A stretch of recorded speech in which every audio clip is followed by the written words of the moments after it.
It was 11:47 on a Thursday night when Brennan Thayer turned his key into the wrong door. He had been awake for 14 hours straight, rewiring a failed HVAC unit in the basement of Alderhaven Residences, and the hallway on the 4th floor looked the same in both directions. Unit 4A, Unit 4B. His was 4B. The door he pushed open was 4A, and it was already unlocked. He stepped inside and he stopped. Joelle Prescott, the woman the entire building called Miss Prescott, sat on the hardwood floor in a dark living room, knees pulled to her chest, hair undone, eyes swollen red. No blazer, no heels. Around her lay old cardboard boxes, a cracked picture frame with a photograph of an older man she clearly loved, and a crumpled handwritten letter near her bare feet. She looked up, froze. 3 seconds of absolute silence passed between them before her voice broke through, barely a whisper. "Please forget what you just saw." Brennan did not answer. His eyes dropped not to her, but to the letter on the floor. One line at the bottom. He read it in a fraction of a second. "Transfer complete. You have 30 days." He knew exactly what that language meant. He had read sentences like it hundreds of times during 7 years at the Department of Justice. He stepped backward, closed the door, walked to 4B without a word. Everyone in that building thought he just fixed leaky pipes. But the woman on that floor had no idea that the only person who could read that letter for what it really was had just closed her door. If someone begged you to forget what you saw, but you knew staying silent could cost them everything, would you walk away? Brennan Thayer woke at 5:40 the next morning, the way he always did, without an alarm, without noise, without urgency. He swung his legs off the narrow bed in Unit 4B, a staff apartment the size of a studio, and walked barefoot to the kitchen. The apartment was small. 1 bedroom, a fold-out couch in the corner where his daughter slept, a bathroom that barely fit a standing shower, but the walls were covered in color crayon drawings, watercolor experiments, pencil sketches taped edge to edge, all of them signed in wobbly letters by the same artist. Willa.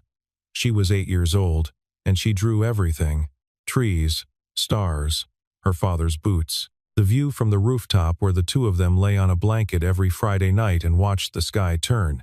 That was their tradition. Every Friday. No exceptions.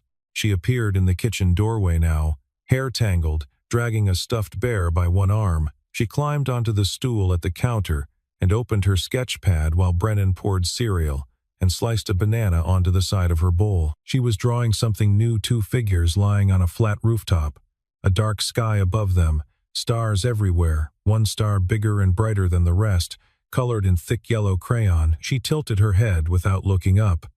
"Daddy, do stars move?" Brennan tucked a strand of hair behind her ear. "Everything moves, sweetheart. Just some things move too slow for us to notice." She nodded as if that made perfect sense and kept coloring. He packed her lunch, zipped her backpack, and walked her to the bus stop at the corner of Alderhaven's front entrance. He watched the bus pull away, Willa's face in the window, waving with one hand, holding the bear with the other. Then he went back inside and became invisible. That was the word for it. Invisible. He spent the next 8 hours replacing a hallway light on the 2nd floor, snaking a drain in the laundry room, resetting a breaker panel in the basement, and responding to 4 separate maintenance requests from residents who did not know his name. The woman on the 3rd floor called him "Hey." The man on the 5th floor pointed a finger at his face and said, "The faucet in the guest bath today, not tomorrow." No one said please, no one said thank you. 5 years earlier, Brennan Thayer had sat at a desk in a windowless office inside the Department of Justice building in Washington, D.C. The desk had been buried under binders, printouts, and SEC filings. Behind him, a whiteboard covered edge to edge with hand-drawn diagrams, arrows connecting shell corporations across 4 countries, dollar amounts in red, timestamps in blue. His colleagues had called him the Mapper, not because he used software, because he did not need it. He could look at a spreadsheet for 30 seconds and see what algorithms missed the rhythm of fraud, the architecture of hidden money. In 7 years, he had helped dismantle 3 major laundering networks. The last one, Kellerson Pacific, recovered $220 million. On his final day, he had placed his DOJ badge on his supervisor's desk and said 5 words: "My daughter needs a father." He had not touched a financial document since. Now he stood in the basement of a luxury apartment building, staring at an HVAC control panel, and his mind was somewhere else entirely. The letter on Joel Prescott's floor. Transfer complete. You have 30 days. He recognized the syntax ultimatum language, the kind that accompanied coercion or asset seizure. Not personal, financial. Someone was threatening her, and the threat had a deadline. He closed the panel, wiped his hands on a rag, and told himself the same thing he had told himself every day for 5 years. Not my problem. I just fix pipes. On his way to the elevator, he passed Unit 4A. The door was shut, but under the gap at the bottom, light still glowed. Joel Prescott had not slept, and on the hallway floor, just outside her threshold, lay a shard of broken picture framed the photograph of the older man, cracked clean down the middle. Someone had thrown it from inside. The next morning, Joel Prescott walked into the boardroom of Prescott Dynamics as if nothing had happened. The company occupied 4 floors of a glass and steel tower in downtown Richmond, and its name was etched into the lobby wall in brushed aluminum letters. Her father had founded it 26 years ago, a clean energy engineering firm that had grown from a 3-person office into a $200 million enterprise. He had died 3 years ago. Heart attack, desk chair, alone. The company passed to Joelle, and so did every enemy her father never knew he had. She entered the quarterly board meeting in a black blazer and heels, her face composed, her posture flawless. No one could see the bruise on her palm, the one she had earned the night before, punching the hardwood floor of her own living room. 7 board members sat around the conference table. At the far end, Trent Morrissey stood beside a projection screen, pointer in hand, smiling. Trent was 44, broad-shouldered, silver-templed, immaculately groomed. He had been the company's chief financial officer for 11 years and the most trusted man in the building. Joel's father had treated him like a brother. The board treated him like a saint. He presented the quarterly numbers with the ease of a man who had rehearsed the performance 100 times. Revenue up, expenses down, margins improving, outlook strong. Every slide was clean. Every answer was polished. The board members nodded. One of them said, "Outstanding work, Trent." Joelle sat across from him, silent, her pen pressed so hard against her notepad that the tip bent.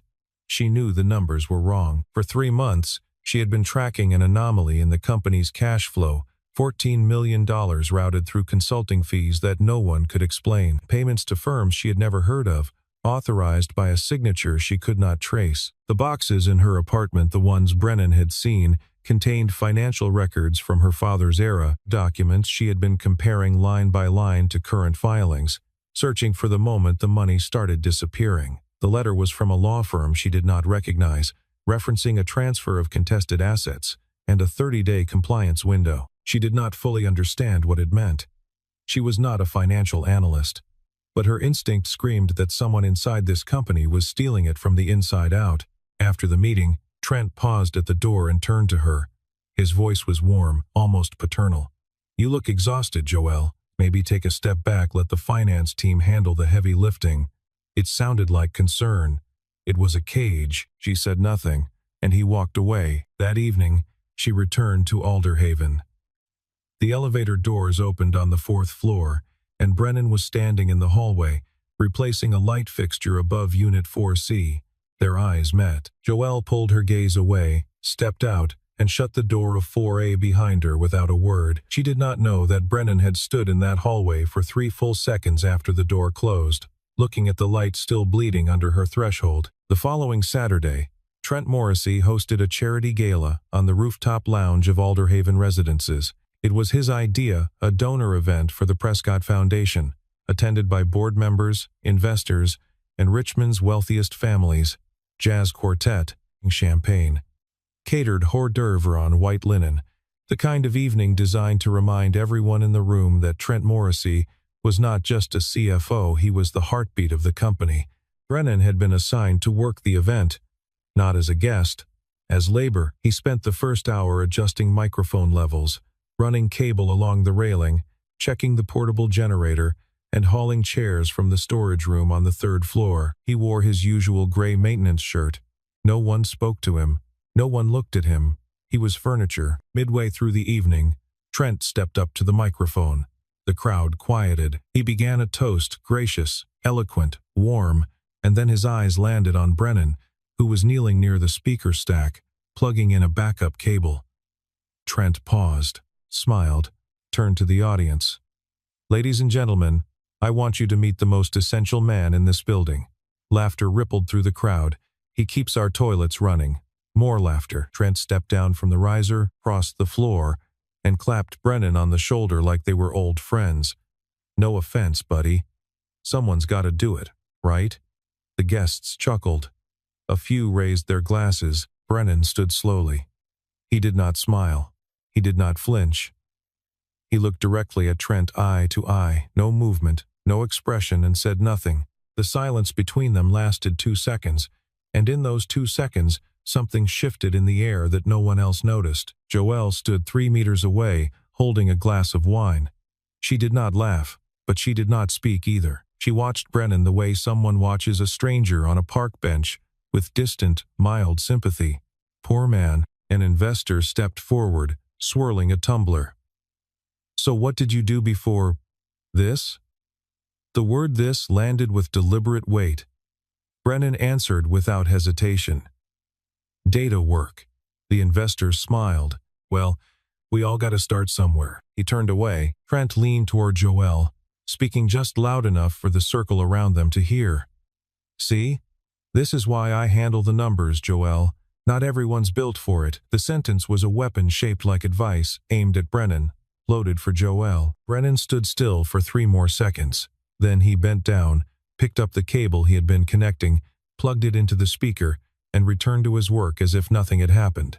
No reaction, no flinch, no flush of anger. That stillness, that absolute refusal to perform humiliation, unsettled something in the room. A woman near the bar lowered her glass. A board member shifted in his seat. The laughter had already died, and no one quite knew how to restart it. Brennan finished the speaker check, picked up his toolbox, and left the rooftop without a word. He took the stairwell, not the elevator. On the 3rd floor, he paused in front of the building's server room. His master key could open every utility door in the building, including this one. He looked at it. Then he kept walking. Not yet, but he had already catalogued Trent Morrissey. The charm, the control of the room, the way aggression hid inside friendliness like a blade inside a loaf of bread. Brennan had seen that pattern dozens of times in 7 years at the DOJ. It was the architecture of concealment, and it always meant the same thing. Someone was hiding something worth finding. 2 days after the gala, Brennan received a maintenance request from Unit 4A. The Wi-Fi router was malfunctioning. He took the elevator up with his toolkit, knocked, and waited. Joelle opened the door in a gray sweater, no makeup, hair tied back. Her expression was cold. "Fix the router and leave." He nodded and stepped inside. The living room had been cleaned, no boxes, no broken frames, but the dining table was stacked with documents, partially concealed by a linen cloth draped across the surface. One corner of a printed spreadsheet peeked out from beneath the fabric. Brennan knelt by the router near the wall, reset the firmware, tested the signal, and stood. On his way to the door, he passed the table, his eyes trained over 7 years to scan numbers the way a hawk scans open ground, caught 2 seconds of the exposed spreadsheet. Columns of outbound transfers, micro amounts structured just below standard audit thresholds, a routing pattern he recognized immediately, designed not to move money, but to hide the fact that money was being moved. Joelle noticed him glance and yanked the cloth over the page. He said nothing. He walked to the door, placed his hand on the knob, and stopped. His back was to her. "The transfers on your table, they're not going through one shell company." His voice was low, steady, almost indifferent. "There are at least 3 layers. The first one's registered in Delaware. If you're only checking 2, you'll never find where the money exits." The room went silent. Joelle stared at the back of his head. "What did you just say?" Brennan opened the door. "Your router's fixed." He stepped into the hallway and pulled the door shut behind him. Joelle stood alone in the penthouse for a long time. Then she walked to the table, pulled the cloth away, and opened her laptop. She ran the search he had described, and for the first time in 3 months, she found the 3rd layer, a shell company registered in Wilmington, Delaware. It existed. It was real, and she had missed it entirely. She sat down slowly. The man who fixed her router had just done in 5 seconds what her entire finance team had failed to do in 90 days. She picked up the phone and called Greta Hollis, her head of engineering, the only person left in the company she trusted without reservation. "Greta, I need you to find out everything about the building, superintendent in my building. Everything." Greta ran the search that night. Public records came back clean. Education, employment history, residential records ordinary. But when she reached the period between 2014 and 2021, the trail went dark. His file at the Department of Justice was classified. All she found was a single line in a federal personnel index, a fragment that should have been redacted but was not. Asset retired, case handler redacted. Greta stared at her screen. Brennan Thayer was not just a data analyst who quit. He was something the federal government had considered an operational asset. And no one at Alderhaven Residences had the faintest idea. 1 week later, Prescott Dynamics detonated. Internal documents leaked to financial media, carefully curated, selectively damaging. Bloomberg ran the headline first. Richmond Times-Dispatch followed within the hour. CEO Joel Prescott, accused of mismanaging tens of millions in company funds, competence questioned, board confidence shaken. The story painted her as reckless, inexperienced, overwhelmed. It did not mention Trent Morrissey. Not once. The board called an emergency meeting. 3 of 7 members demanded Joel's resignation before the day was out. Trent sat at the far end of the table, hands folded, face arranged in careful sorrow. "I don't want to see you go, Joel," he said quietly. But the numbers don't lie. He had orchestrated the leak himself, selected which documents to release, which context to strip, which narrative to construct. The goal was surgical: force the board to vote her out, clear the path for Falconer Capital, a private equity firm run by a man named Darius Falconer, who had been working with Trent for over a year to acquire Prescott Dynamics at a fraction of its value, strip its assets, and sell off the technology Joel's father had spent his life building. Joel fought back in the meeting, but she had no evidence to counter the narrative. She had suspicions, spreadsheets she barely understood, and a letter from a law firm she could not trace. The board scheduled a formal vote 10 days.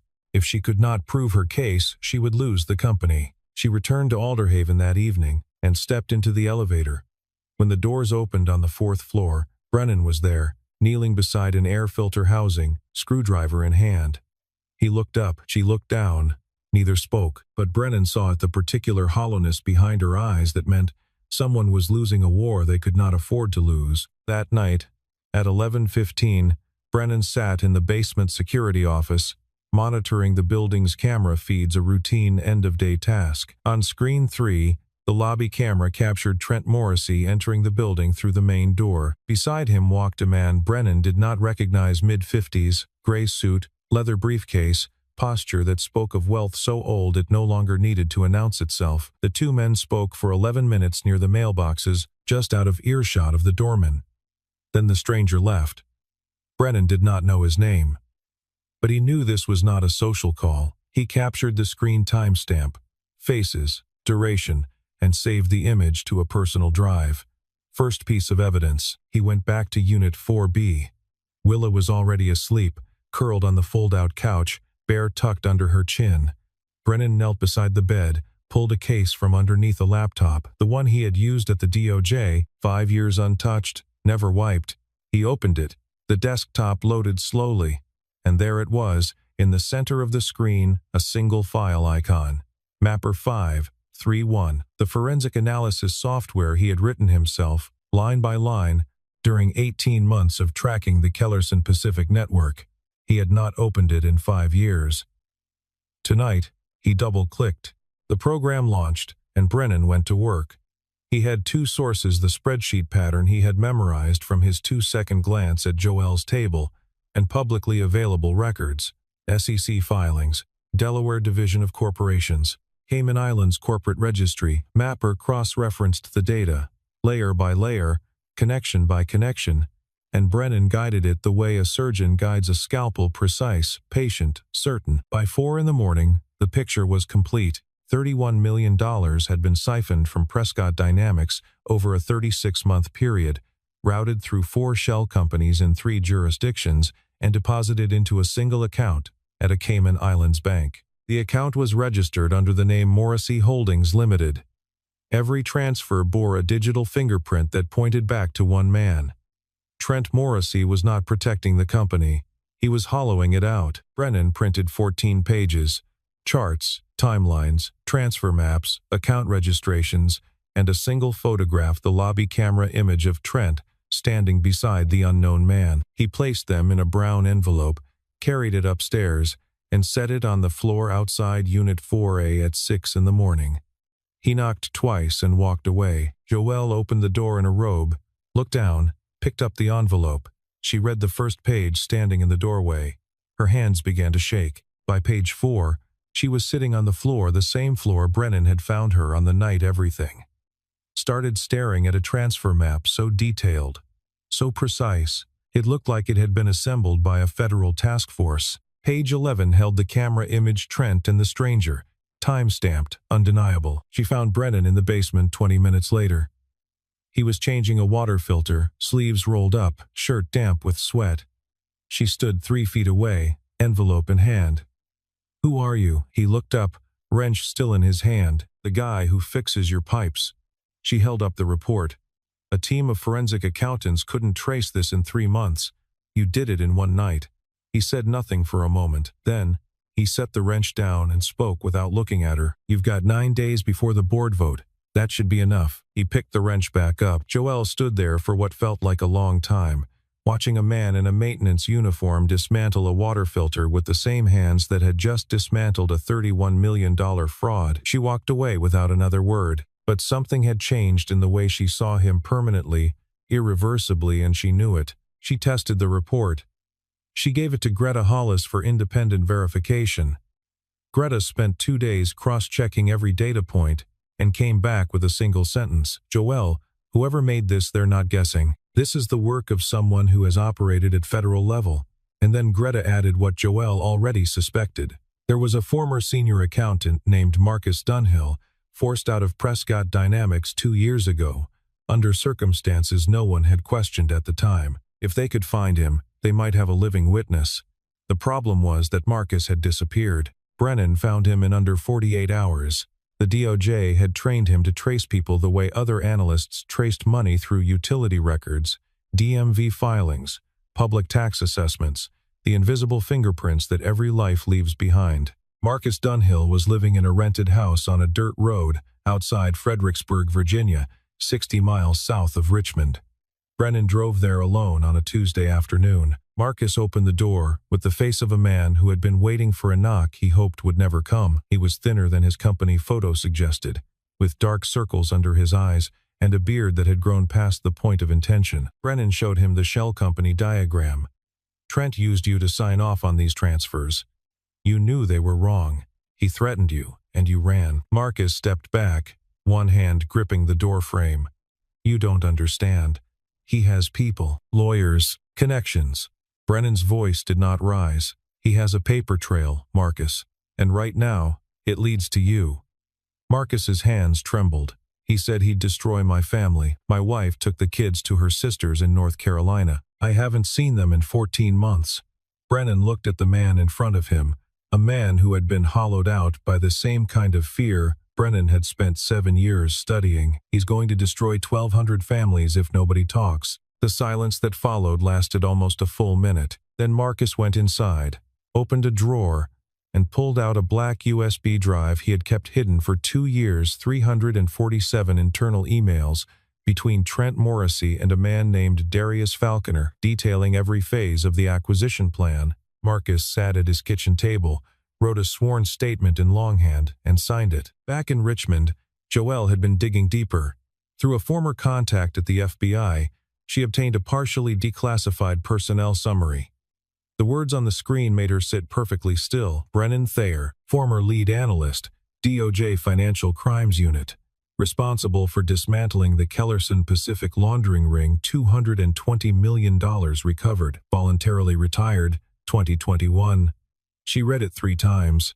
Then she looked up through the windshield of her parked car at the Alderhaven building at the window on the 4th floor, where, at that exact moment, A man in a gray maintenance shirt was probably replacing a light bulb or unclogging a drain, and she understood. She had overlooked the one person who could save her company because he wore the wrong uniform. That afternoon, Brennan picked Willa up from the bus stop. The two of them sat on the bench outside Alderhaven's front entrance. Willa cross-legged with her sketch pad, drawing with quiet concentration. Joelle walked past on her way inside. Willa looked up, smiled, and waved. "Hi, do you want to see my drawing?" She held it up. Two figures on a rooftop, a dark sky overhead. One star bigger and brighter than all the rest, colored in thick yellow crayon. Joelle crouched down. For the first time, she smiled, not a performance, not a mask, but something real. "It's beautiful, sweetie." "Which star is the brightest one?" Willa pointed. "That's Daddy's star. He always finds it first." Joelle looked at Brennan. He was looking at his daughter. Then he looked at Joelle. He said nothing, but something passed between them in that moment, quiet, almost invisible, like a star that had always been there but had only just been noticed. 3 days before the board vote, Trent struck. He filed a formal complaint with Alderhaven's property management company, accusing Brennan Thayer of unauthorized entry into Unit 4A and surveillance of a resident. He demanded immediate termination and eviction from staff housing within 48 hours. The property management office called Brennan in. The conversation lasted 4 minutes. "Mr. Thayer, you have 48 hours to vacate." Brennan did not argue. He walked back to Unit 4B and stood in the doorway for a long moment, looking at the apartment he had turned into a home for the past 2 years. Then he began packing. He took Willa's drawings off the walls one by one, careful not to tear the tape, and stacked them between sheets of cardboard. He folded clothes into boxes. He wrapped the kitchen plates in newspaper. He disassembled the fold-out couch and leaned it against the wall. The apartment looked the way it had when he first moved in, empty, impersonal, belonging to no one. When Willa came home from school that afternoon, she stood in the doorway of the apartment and looked at the bare walls and the cardboard boxes and the stripped bed. She held her bear against her chest and did not move for a long time. Then she asked the question she had asked before, in other apartments, in other cities, in other years. "Are we moving again, Daddy?" Her voice was small and steady, the voice of a child who had learned not to cry about things that kept happening. They had moved 3 times in 5 years. Each time, she had packed her drawings without being asked. Each time, she had taped them to the new walls without complaint. Brennan knelt in front of her and held both of her hands. "We'll be okay, sweetheart. We always are." She nodded. Then she walked to the stack of cardboard, pulled out her drawing of the rooftop stars, and held it against her chest next to the bear.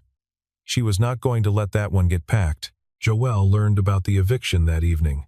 She found Brennan in the 4th-floor hallway, carrying a box of tools toward the service elevator. "Trent did this," she said. "He's trying to remove you because you're the only person who can prove what he's doing." Brennan set the box down. "I know." A pause. "But I've got a kid, Joelle. I don't get to play hero." She looked at him. Not at the analyst, not at the maintenance worker, but at the father standing in front of her holding a cardboard box and choosing his daughter over everything else. "Then let me fight," she said. "Give me what you have. All of it." He studied her face for a long time. Then he went into 4B and came back with the USB drive from Marcus Dunhill, the full mapper printout, and every piece of evidence he had gathered. He handed her the stack. "Page 6. Start there." Trent organized a pre-vote dinner the following night at a private restaurant in Richmond's Fan District. Every board member attended. Candlelight, white tablecloths, old wine. The evening was designed to solidify Alliance's one final performance before the vote that would remove Joelle Prescott and hand the company to a man who had spent 3 years stealing it. Joelle arrived uninvited. She walked through the restaurant door in a black blazer, alone, carrying nothing but a USB drive between her fingers. The table went silent. She pulled out an empty chair, sat down, and placed the drive on the glass surface directly in front of Trent Morrissey. "Before anyone votes tomorrow," she said, "I'd like to present the real financial report of Prescott Dynamics." Trent smiled, practiced, dismissive. "Joelle, this isn't the time or the $31 million. Trent." Her voice was level. "4 shell companies. 1 account in the Caymans. Your name on every single one." The table went absolutely still. No one moved. No one breathed. Trent's smile held for one more second, then flattened. He stood. This is fabricated, she's desperate. And she's grasping at. He turned to the board. You know me. 20 years I've served this company. Her father trusted me. And now she brings fairy tales from who? A janitor? The restaurant door opened. A man stepped inside mid-40s, thin, pale, wearing a coat that did not quite fit him. Marcus Dunhill. Behind him, Greta Hollis, carrying a stack of notarized documents under one arm. Trent saw Marcus and the smile died entirely. Not faded. Died.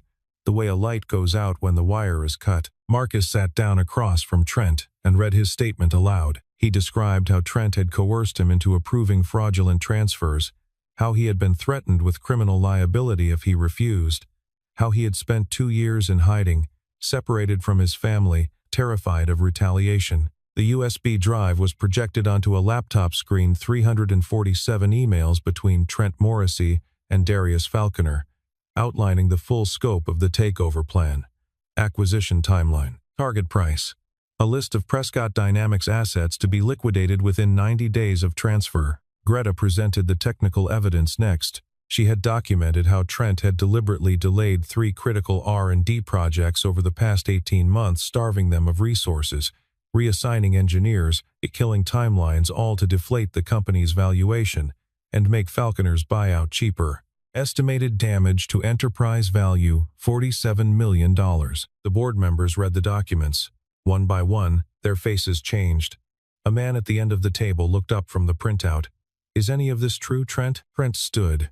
His voice was still smooth, still controlled, but the edges were beginning to fray. This is a setup. That maintenance man in her building, he's behind this. He broke into our systems. He fabricated. Joelle cut him off. Her voice was calm. Absolutely calm. His name is Brennan Thayer, former lead analyst at the Department of Justice, Financial Crimes Unit. He dismantled a $220 million laundering network, the Kellerson Pacific case. Voluntarily retired to raise his daughter alone. She paused, let the silence fill the room. Then she looked directly into Trent's eyes. He found your entire trail in one night, what you spent 3 years trying to bury. Trent opened his mouth to respond, but Joelle was not finished. She lowered her voice not for drama, but because what she was about to say did not need volume. You told everyone he fixes toilets, but he's the reason your empire has a leak you can't plug. No one spoke. The silence was total, the kind of silence that does not break on its own, the kind that has to be shattered by something external, because everyone in the room has lost the ability to form words. Trent looked from face to face around the table. Not a single pair of eyes met his. Not one. Joelle turned her laptop toward the table and projected the full mapper analysis onto the wall screen. 4 layers of shell companies, timestamps, routing numbers, the Cayman Islands account, registered under Morrissey Holdings Limited. Beside it, the lobby camera image from Alderhaven Residences. Trent Morrissey, standing next to Darius Falconer, 10:47 p.m. Date stamped, faces clear. Trent moved toward the door. It opened before he reached it. 2 attorneys representing Prescott Dynamics stood in the hallway, holding a subpoena from the Securities and Exchange Commission. Behind them, 2 FBI agents waited in the corridor. The board voted at the table, 7-0. Joelle Prescott remained CEO. Trent Morrissey was terminated immediately. All assets connected to Morrissey Holdings Limited were frozen pending federal investigation. Darius Falconer received SEC notification before midnight. The 1,200 employees of Prescott Dynamics would report to work the next morning with no idea how close they had come to losing everything: their jobs, their benefits, the futures they had planned around a company they believed in. Trent was escorted out of the restaurant without speaking. He did not look at Joelle. He did not look at Marcus. He walked between the 2 FBI agents with his chin raised and his jaw locked, and the last thing he saw before the door closed behind him was the mapper diagram still glowing on the wall screen. His entire empire of fraud, disassembled and displayed in 14 pages by a man who earned less in a year than Trent spent on suits. In the bottom right corner of the last page, written in pencil and small, steady handwriting, were 5 words: "You're not alone. B." She folded the envelope and slipped it into the inside pocket of her blazer. 2 weeks later, Richmond settled into October. The leaves along Grace Street turned copper and gold, and the air through the open windows of Alderhaven residences carried the first real chill of autumn. Brennan was not evicted. Joelle had acquired the building's management contract through a personal investment entity and voided the termination order on her first day of control. She did not tell him in advance. He found out when the property manager knocked on 4B the next morning and said simply, "Disregard the notice, Mr. Thayer." "You're staying." Brennan stared at the man for a moment, then nodded and closed the door. That afternoon, Willa taped her drawings back on the walls, every single one, in exactly the same places. A week later, Joelle offered Brennan a position at Prescott Dynamics Director of Financial Integrity. Private office, team of 8, a salary 20 times what he earned fixing pipes. He declined. They were standing in the hallway between 4A and 4B when she made the offer, and when he said no, she asked why. "I fix things, Joelle. That's what I do." She studied him. "You could fix things at a much bigger scale." Brennan looked past her, through the small hallway window, to the bench outside the building where Willa sat in the afternoon light with her sketch pad open, drawing something he could not see from this distance. "I already am," he said. Joelle understood then. He was not hiding from the world he had left. He had found something the world could not offer him, a life measured not in cases closed or dollars recovered, but in Friday nights on the roof with his daughter, or in cereal bowls and school buses and drawings taped to bare walls. He had chosen this, not because he was less than what he had been, but because he had decided what mattered more. She did one more thing. She established a scholarship fund in her father's name for the children of Prescott Dynamics employees. Willa Thayer was the first recipient. She did not tell Brennan. He found out through a letter from Willa's school, and when he finished reading it, he looked at the door of 4A and nodded once, slowly, to no one. On a Friday night in the middle of October, Brennan and Willa climbed the stairs to the rooftop of Alderhaven, the way they always did. Willa spread the blanket. Brennan lay down beside her. The sky above Richmond was clear, not perfectly clear, not country dark, but clear enough to see the stars that mattered. Willa pointed upward, tracing invisible lines between the lights. "That one's the brightest," she said. "You always find it first." The rooftop door opened. Joelle stepped through, carrying a paper bag, 2 cups of hot tea, and a small box of cookies. She did not say anything. She walked to the edge of the blanket and sat down beside Brennan, close enough that the sleeve of her coat nearly touched his arm. Nearly. Not quite. Willa rolled toward her, grabbed her hand, and pulled her down. "Look. That one right there." The 3 of them lay on the blanket in the October wind, looking up. No one spoke. Willa yawned, curled between them, tucked the bear under her chin, and closed her eyes. The city hummed below. The stars held their positions above. And somewhere between the two, on the roof of a building where no one had ever thought to look, 3 people lay still, not because they had run out of words, but because, for once, none were needed. Neither of them had been looking for anything behind that door, but some doors, once opened, refused to close, and the person standing on the other side turns out to be exactly the one you didn't know you needed.